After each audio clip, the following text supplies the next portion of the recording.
Begonnen bij beide scholen, dus dat in een van Hoboken en dat in een van Antwerpen. Maar nu heeft de Raad van het Gemeenschapsonderwijs beslist dat het over heel Vlaanderen zal zijn. Er zouden zogezegd moslimmeisjes zijn, dus hoofddoekdragende meisjes, die andere meisjes, dus niet hoofddoekdragende meisjes, onder druk zouden zetten om die hoofddoek wel te dragen. Het is natuurlijk religie, hè. Het heeft met mijn geloof te maken, maar zodra dat je overtuigd bent dat dat voor je goed is en dat je je daar goed bij voelt, dan zie je dat ook niet meer als een verplichting. En dat is waar de meeste mensen zich de fout maken van het is een verplichting, dus je bent sowieso onder druk gezet. Nee, van zodra je die overtuiging hebt, zie je dat gewoon als een richtlijn. En als je die volgt, je voelt je er goed bij, waarom dan niet? As I understand it, we are here today to discuss the banning of the hijab in the public schools of Belgium. And so we need to discuss the background, we need to discuss the environment, we need to discuss the definition of the hijab itself, because we cannot be certain that all Muslims understand what is the hijab. If a Muslim woman hasn't read the Quran, she has not read the Sunnah of the Prophet ﷺ, she's just wearing the hijab because her father said, her grandfather said, it's just the people, her town, her village, her country, she's just wearing it in spite of whatever. She ain't questioning why. In her heart, no connection to Allah. She ain't doing it from her own choice. She feels like she's being compelled to do that. That's called the cultural hijab. But that has nothing to do with Islam. That has to do with ignorant people who gave her that thinking, and that unfortunate ignorant sister who's thinking like that. Now, they also say that hijab is a political statement. You know, as if a woman wearing a scarf on her head, somehow or another, it turns into some kind of political statement, like, I am Muslim, check me out. We want to establish the Islamic State. You know, we not with the Kafirs, we not in obedience. You know, we this or we are. Check us out, we are extremists. Check us out, we are fanatics. Check us out, we are with Qaeda. Check us out, we with Taliban. You know, like as if a sister just choosing to cover herself, protect herself, is making some kind of a political statement. It's just absurd. Muslim countries, I want to emphasize, are in fact using the hijab as a tool of oppression and a social suppression and denial of women. That's Muslim countries. Those are not Islamic countries. The Prophet ﷺ didn't use corporal enforcement. That means forcing women to wear the hijab in the Muslim countries.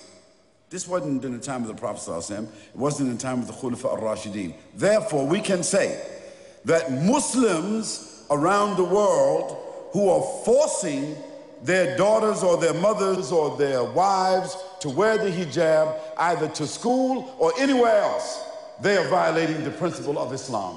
As a matter of fact, if your wife or your daughter or your sister tomorrow just woke up and changed her mind, and instead of putting on hijab, she just put on a bikini and walked out the door, well, you would be surprised, you would be shocked, but there's nothing you can do. You can talk to her, but you can't even put your hands on her to stop her from going outside the door, because then, therefore, you violating another rule. So Muslims need to understand where they are. They see me as a person interfering. They think that I should be like a firebrand speaker. But I'm a firebrand speaker talking to them about reforming their behavior. The older people don't like it. The younger people tolerate it.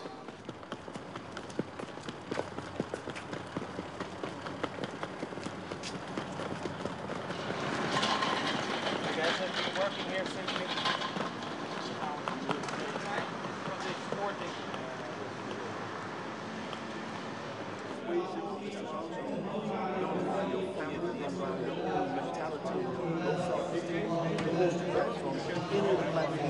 Certainly we can say this, that the treatment of animals in this country is more sophisticated than the treatment of human beings in the Muslim world. Now that's a fact. Now I didn't read that in the book.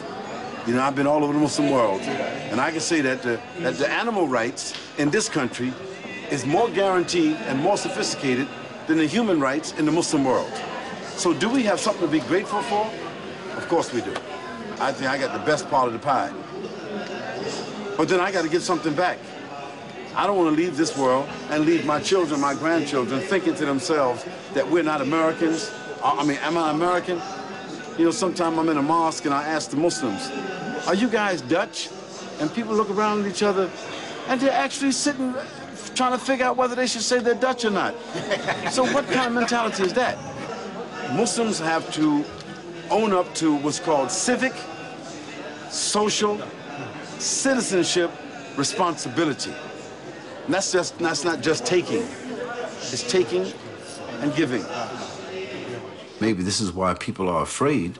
You see, as long as Islam could be attached to some kind of ethnic phenomena, you know, in America, African Americans, then white people could still feel a bit safe because it's contained, you see. As long as Islam was an ethnic phenomena in Europe, whether the Moroccans or the Algerians or the Turkish or whatever, as long as it could be like that, it could still be contained. But now it has broke that mold. It has produced another culture that blends with the existing culture.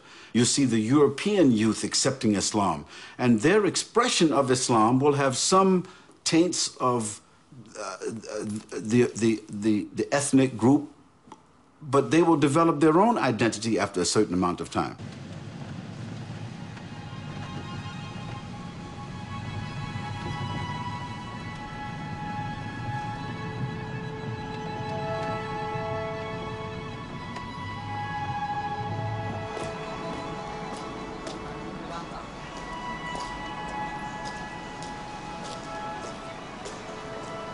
Okay, so we can book an appointment with Sheikh Hassan, and the earliest one is in October, 6th of October at 4:30.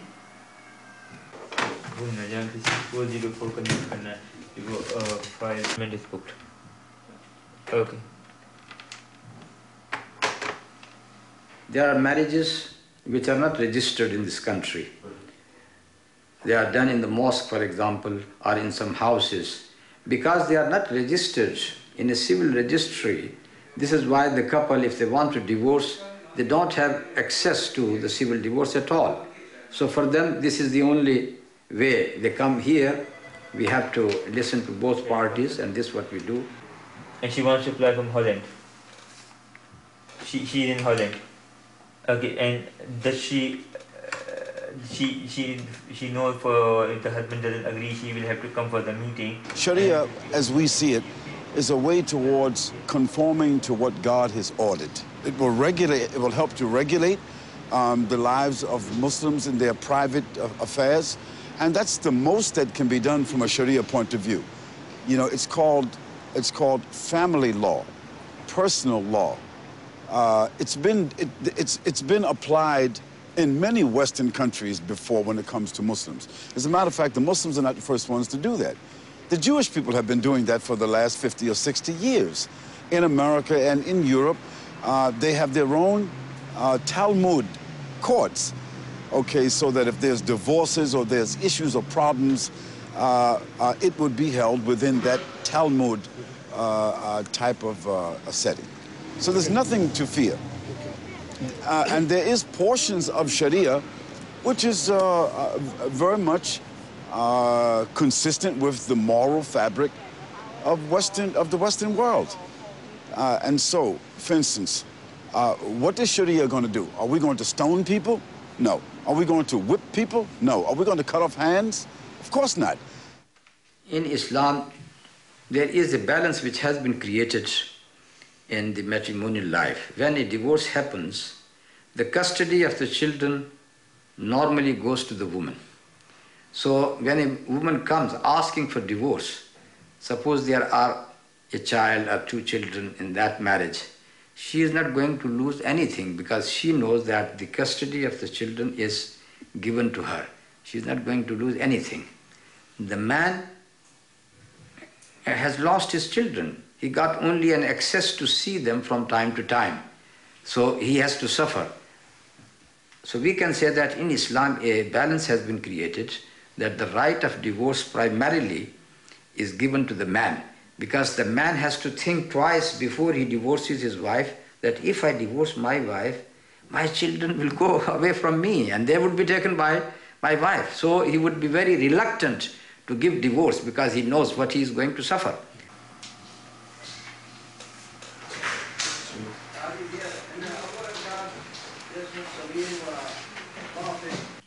I have my civil divorce. You got your civil divorce? Yeah, I got it right. Which is on 20th of January. Yeah. Hmm? After 2 years I got that. Did you provide us with the... Yeah, I did get it when I came in with the application form. It is very explicitly recorded in our forms that this couple should apply for a civil divorce because we don't want the people hanging. I don't understand 100% Urdu. I speak